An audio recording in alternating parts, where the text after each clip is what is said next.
And they reached out to us and they told us that there was some unusual action going on with that fight. Do we know anything? You know, we didn't. So what we did was we called the fighter and his lawyer and said, what's going on? There's some weird action going on in your bet. Weird betting action going on in your fight. Are you injured? Do you owe anybody money? Has anybody approached you to, you know, and the kid said, no, absolutely not. I'm going to kill this guy. And, you know, so we said, okay. The fight plays out and first round finish by rear naked choke. Literally the first thing we did was call the The UFC is facing major backlash once again, but this time things have gotten even more intense. Reports are claiming that the situation has become so serious that even the FBI has stepped in. The MMA community is stunned after shocking new allegations surfaced surrounding the recent matchup between Isaac Delgarian and Yadier Delva.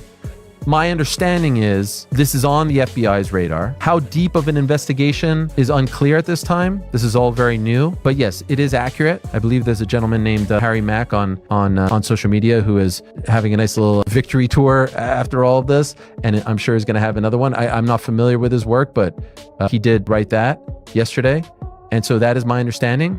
And my understanding is that this is not an isolated incident. And what I mean by that is I have talked to multiple people who have either experienced or know of others who experience situations where they have been approached about their willingness to do something like this. So I have been told by multiple people that they have been approached, they have been talked to and said, are you interested in this? Are you interested in throwing a fight for X amount of dollars? Believe that's what happened with Darrick Minner.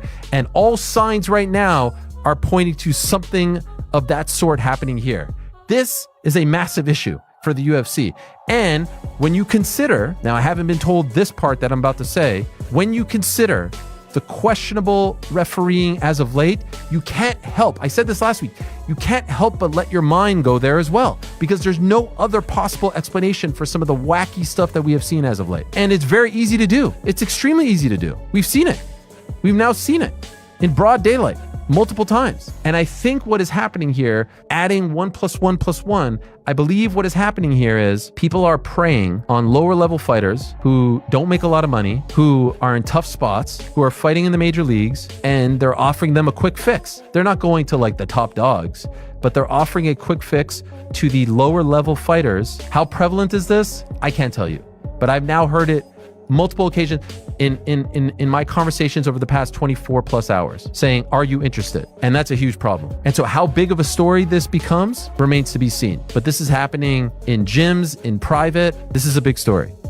If proven during trial, the UFC would stand to pay up to $1.6 billion in damages to 1,200 fighters who competed for the promotion from 2010 to 2017. I might get a paycheck.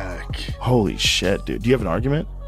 No, I'm kidding. I don't understand. I don't understand I'm not including that, I don't think. what they're saying. Like they did like some tactic. Well, they bought out the competition, which is definitely true, right? They bought Affliction, they bought Strikeforce. That's illegal.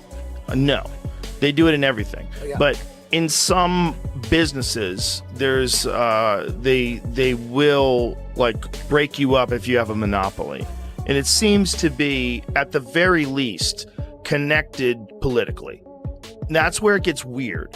It's like how much money are you donating to the Democratic Party? How much money are you donating to the Republican Party? How much money do you spend on whatever programs they want? Joe Rogan, along with the entire MMA community, was left completely stunned by how deep this situation might actually go. Just hours before the fight, something strange happened. The betting odds suddenly flipped. Delgarian, who had been the heavy favorite, turned into the underdog after a flood of suspicious bets appeared. Then, once the fight began, Delgarian was submitted in the very first round. Fans immediately noticed something was off, and Dana White definitely wasn't happy either. There is a lot of delicate information to discuss in today's video, and you guys know how professional I am, so I thought I would weigh in on this UFC betting scandal from Isaac Delgarian's fight. This is where it started, and now there's a major investigation. The FBI is involved. A lot of people are saying there's hundreds of fights. A lot of fighters are coming out and saying that there's been a bunch of offers made to them to throw certain fights and to do something in this round and that round and to lose in the second. And even Dana White has given his reaction to this. So I'm glad that I waited to cover this, because Dana White has came out and given his take on the entire situation, because this is serious and I'm playing a character, and this is a satirical take on a clown on YouTube that doesn't really know what he's talking about. I'm a character. Allegedly is what's going on here, guys. This is what I need to mention before we start this video, but we're going to go through it. So this is where it started. Isaac Dulgarian has been released from the UFC. This isn't where it started. This started when Isaac Dulgarian lost his fight to Yadier Del Val, okay? At UFC Vegas 110, Onama versus Garcia. Very important to note, one of the most looked over, like, irrelevant fight night cards of the entire year.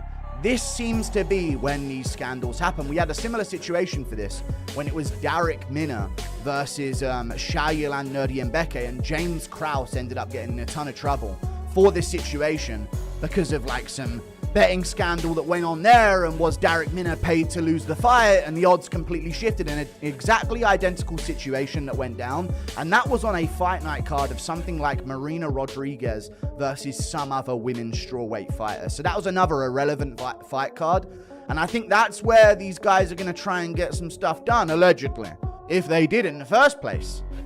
But a lot of things seem to suggest that they did, and that's what we're going to go through in today's video. Moments after the fight, Dana White confirmed that he had personally contacted the FBI, admitting he felt something was seriously off.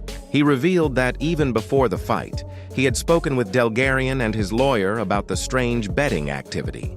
They denied any involvement, but what happened inside the cage only made things look more suspicious. Called the FBI. I've met with the FBI twice today. So that's the whole thing. Now you see people out there talking, oh, there's hundreds of fights under it. It's total bullshit. Total usual clickbait bullshit. IC360, our company, they monitor all of the betting. Like I said, they're the best in the business. There aren't hundreds of fights being investigated. All clickbait BS. So this company, IC360, which is the best bet monitoring company in the business, we've been with them for years, and we get a report after every single fight that we do. So for anybody out there that's clickbait saying, oh, there's hundreds of fights, it's all bullshit.